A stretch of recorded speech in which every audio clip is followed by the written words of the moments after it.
Bonjour à tous les auditeurs et auditrices de vipradioonline.fr, ici Jérôme pour un 8e podcast de débrief concernant le sport, la voile avec le Vendée Globe. Nous faisons un point course sur les dernières journées qui se sont déroulées. Donc on regarde un petit peu dans le rétroviseur, que s'est-il passé. Donc on commence par dimanche 22 décembre. Yannick Bestaven 7e et Boris Herrmann 8e se sont croisés à vue à quelques mètres. Impressionnant après 42 jours en plein milieu de l'océan Pacifique. Ce dimanche matin, grosse frayeur pour Sam Goodschild, qui est 8e, sa grand voile d'avant qui tractait le bateau est soudainement tombé à l'eau. Sam a pu arrêter immédiatement son monocoque et a constaté que les 180 mètres carrés de tissu étaient à l'eau, en partie enroulé autour de son foil bâbord. Il a pu remonter l'intégralité de sa voile à la force des bras sans l'abîmer et la rentrer en soute en une petite heure. Petite anecdote aussi, Johan Richomme et Charlie Dalin ont atteint un méridien exactement opposé à celui de Denis Van Weinberg, qui est le dernier, le 36e de la flotte. Ils sont tous les trois situés exactement de l'autre côté de la Terre. Sur la journée de lundi 23 décembre, Sébastien Marseille, 21e à bord de Foussier, a croisé Louis Duc, 22e, après 43 jours de navigation. À 23h27, temps universel, Johan Richomme a passé le mythique Cap Horn en tête de cette 10e édition du Vendée Globe, le dernier des 3 grands caps de ce tour du monde. Johan a pulvérisé le record établi en 2017 par Armel Lecléac de 47 jours 34 minutes en inscrivant dans l'histoire un nouveau chrono, aussi un nouveau temps de référence de 43 jours 11 heures et 25 minutes. Et il ne s'est pas arrêté là. Johan a mis 3 jours 13 heures 9 minutes de moins que Armel Lecléac et s'adjuge également le record du tronçon Lewin-Horn en 13 jours 9 heures et 13 minutes. Par contre, le moment était de courte durée pour Johan, car ça s'est bousculé au Cap Horn. Le second, Charlie Dalin, a franchi le cap 9 minutes 30 secondes après Johan Richomme seulement. C'est inédit dans l'histoire du Vendée Globe. Il était 23h27 TU, donc ça fait à peu près 2h30 heure française environ. Là-bas, il faisait jour. Voilà, c'était donc inédit. Vous avez d'ailleurs une petite photo de Johan devant ce Cap Horn. Charlie a donc signé aussi, lui, un beau chrono de 43 jours, 11 heures et 34 minutes. Un vrai duel mano à mano dans cette course. Seulement 14 000 séparent Johan et Charlie. Sur la journée de mardi 24 décembre, c'était une très mauvaise journée à bord de Maître Coq pour Yannick Bestaven, 10e. Une de ses drisses de hook a lâché et sa voile s'est retrouvée à la mer. Il a dû la remonter, la ranger dans la soute et il s'est aperçu qu'elle était déchirée à certains endroits. Un peu de repos pour ce réveillon et des réparations en vue pour Yannick. Séance musicale pour Tanguy Le Turquet, 24e, qui souhaite à tous un joyeux Noël avec son apprentissage de l'harmonica parmi ses cadeaux qu'il a ouverts. On lui souhaite du vent pour les fêtes de fin d'année, car depuis 3 jours, il est dans la molle du Pacifique. Point sur le jeu vidéo Virtual Regatta de notre bateau vipradioonline.fr au Vendée Globe virtuel. Cette nuit, nous avons franchi l'antiméridien dans l'océan Pacifique. C'est la ligne verticale virtuelle du 180e parallèle qui sépare l'est de l'ouest sur la planète. Nous avons donc fait notre entrée dans l'ouest. Notre bateau se rapproche désormais des Sables d'Olonne et la journée du 24 décembre sera doublée. Nous sommes 62 487e sur plus de 775 000 skippers. Et oui, ça augmente de jour en jour. Il y a de plus en plus de skippers qui font le Vendée Globe. Bientôt, il y aura encore plus de skippers qui sont dans le Vendée Globe alors que l'arrivée des premiers est faite. Mais bon, les gens partent très, très en retard, j'ai l'impression, sur ce Vendée Globe. Et donc, eh bien, nous, notre petit bateau longe la ZEA, la zone d'exclusion antarctique. Voilà, on la longe au maximum pour essayer de raccourcir cette planète, mais effectivement, elle est énorme cette ZEA, donc du coup, on est obligé de la contourner et ça nous fait perdre du temps quand même. Voilà, mais de toute façon, on le voit sur les systèmes, les leaders de Virtual Regatta sont loin derrière Charlie Dalin et Johan Richomme. Il y a 4 ans, les virtuels étaient devant les vrais skippers, les skippers réels du Vendée Globe. Et 4 ans en arrière, les foilers nous ont complètement lâchés. On dirait que Virtual Regatta a oublié de mettre des foils sur nos bateaux virtuels. Alors, dans le classement du Vendée Globe, justement, nous sommes situés 17e, derrière Damien Seguin, qui lui est 16e et il est situé plus au nord. Voilà, on verra si l'option nord ou notre option sud payera le plus d'ici le Cap Horn. Alors au sujet de la journée de mercredi 25 décembre, jour du réveillon de Noël, Sébastien Simon, 3e de la flotte, a passé le Cap Horn à 9h21 temps universel après 44 jours, 21h et 19 minutes de mer et a aperçu le fameux cap de loin. Le quatuor Jean Lecam, Isabelle Joschke, Giancarlo Pedoté, Alan Roura ont franchi la ligne virtuelle de l'antiméridien, passage d'est en ouest sur la planète. Ils vivent donc cette journée de réveillon du 25 décembre pour la seconde fois. Benjamin Ferré, 21e, est passé à proximité de la petite île Macquarie, un petit caillou dans l'océan Pacifique, et l'a immortalisé en images, superbe cliché que nous vous partageons dans notre podcast. Cette île est située au sud-ouest de l'île Campbell et proche de la zone d'exclusion antarctique. Vendredi 26 décembre, la lanterne de la flotte, le Belge Denis Van Weinberg, 36e, a franchi la latitude du Cap Lewin à 4 heures temps universel. Problème de girouette d'anémomètre pour Manu Cousin, 34e à bord de Coup de pouce. Il va devoir monter au mât pour installer sa girouette de rechange dès que les conditions météo seront plus favorables dans l'océan Indien. Il est situé sous l'Australie.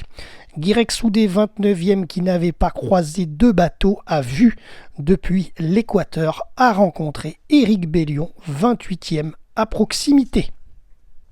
Concernant la journée de vendredi 27 décembre, Fabrice Amédéo, 35e, s'est un peu blessé à l'avant du bateau. Il a été projeté dans le balcon avant et a quelques commotions musculaires dans la cage thoracique. Mais rien de grave, il a consulté le médecin et poursuit sa trajectoire de course. Quelques nouvelles de la navigatrice Pip Air. 10 jours après son abandon suite à son dématage, elle poursuit sa route péniblement à faible allure avec son gréement de fortune.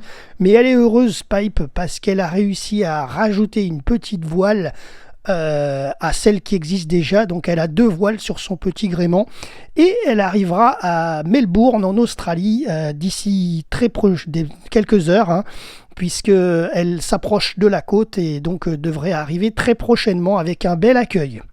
Problème d'ordinateur à bord de l'Occitane en Provence vers 4 heures du matin. Clarisse Kremer, 12e, a constaté une fuite au niveau de son col de cygne, la jonction entre le câblage du mât et l'intérieur de son bateau.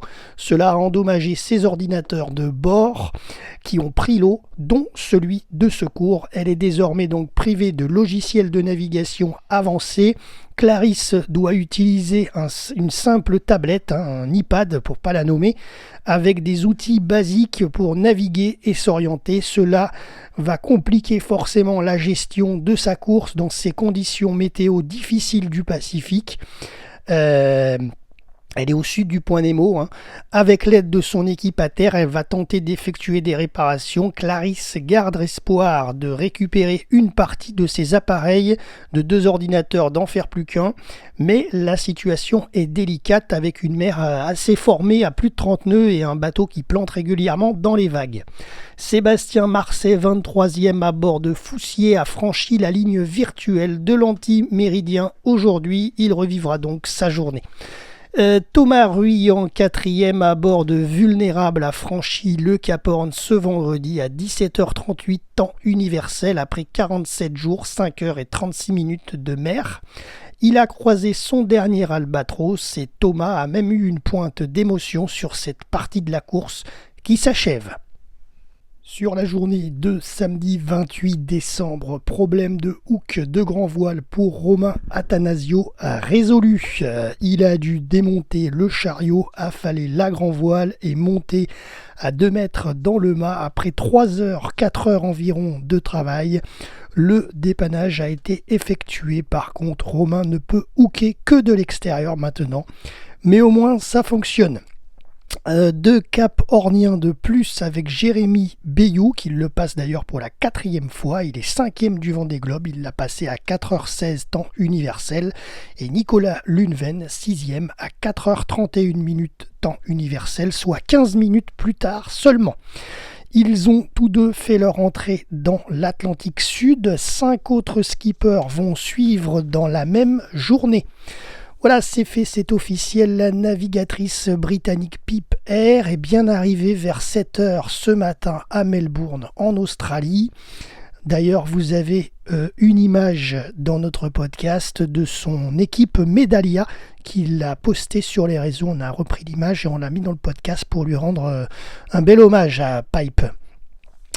Ensuite, on a appris que ce matin, ce samedi matin, nous avons appris qu'à 22h heure française hier soir, Yannick Bestaven a contacté son équipe technique à terre pour signaler une avarie du système de barre sur son monocoque maître-coque.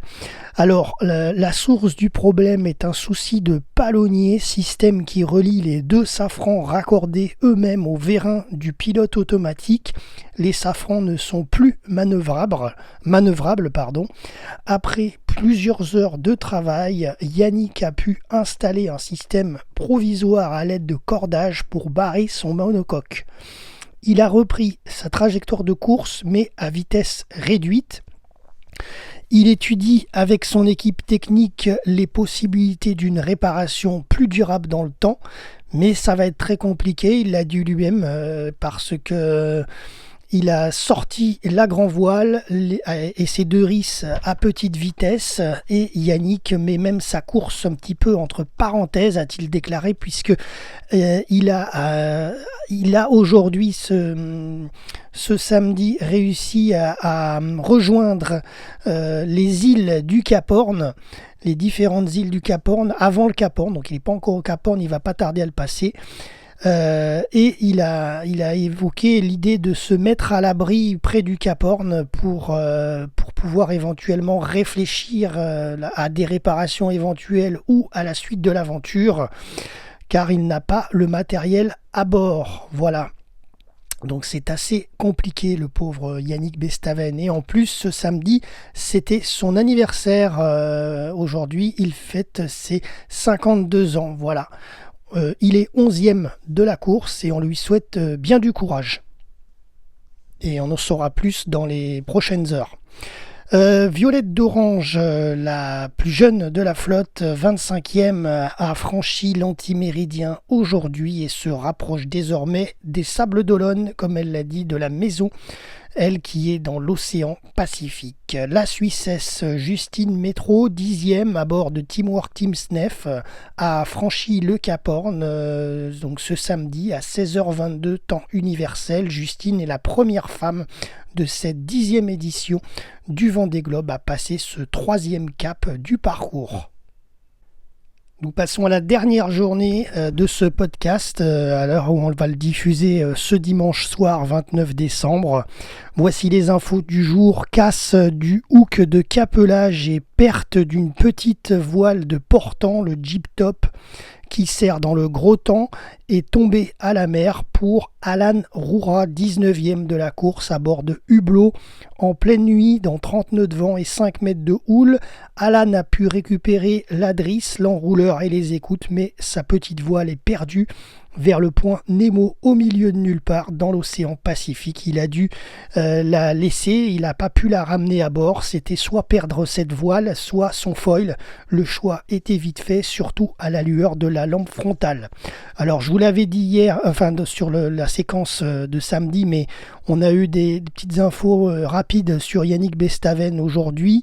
Donc il est proche du Cap Horn, hein, il a dépassé à vue les îles qui précèdent le Cap Horn aujourd'hui aussi, ce dimanche. C'était dans la nuit de samedi à dimanche, enfin très très tôt ce matin. C'est pour ça que je vous en ai parlé sur la journée d'hier, mais bon, c'est kiff avec la journée d'aujourd'hui.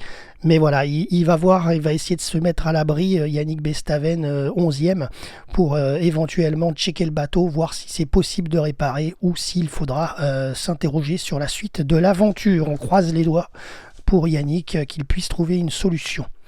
Moment de vérité pour Clarisse Kremer. Elle est 12e, elle a tout tenté pour réparer ses 2 ordinateurs de bord sur l'Occitane en Provence. Elle a réussi à reconstituer un ordinateur opérationnel sur les 2 qu'elle avait, puisque les 2 qu'elle avait ont pris l'eau et des 2 elle en a refait un.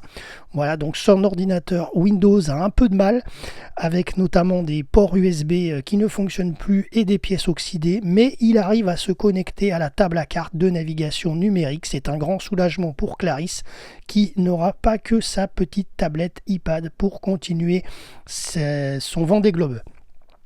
Problème de cloison à bord de Atelier à bord du bateau d'Antoine Cornic, qui est 32e. C'était un énorme atelier bricolage aujourd'hui pour lui. Il a placé des étais.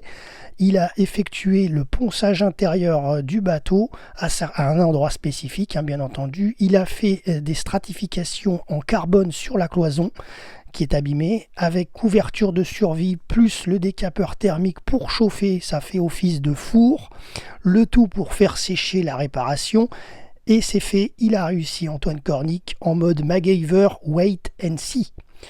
Depuis jeudi, Isabelle Joschke, 20e, enchaîne les problèmes à bord de son IMOCA MACSF. Après des soucis sur son moteur dont on a parlé, Isabelle a eu encore un problème, cette fois de capteur de vérin de quille, plus une déchirure sur sa grand voile, plus la casse d'une partie de son rail d'écoute de grand voile, et maintenant, aujourd'hui, ce dimanche, la casse nette de son foil tribord.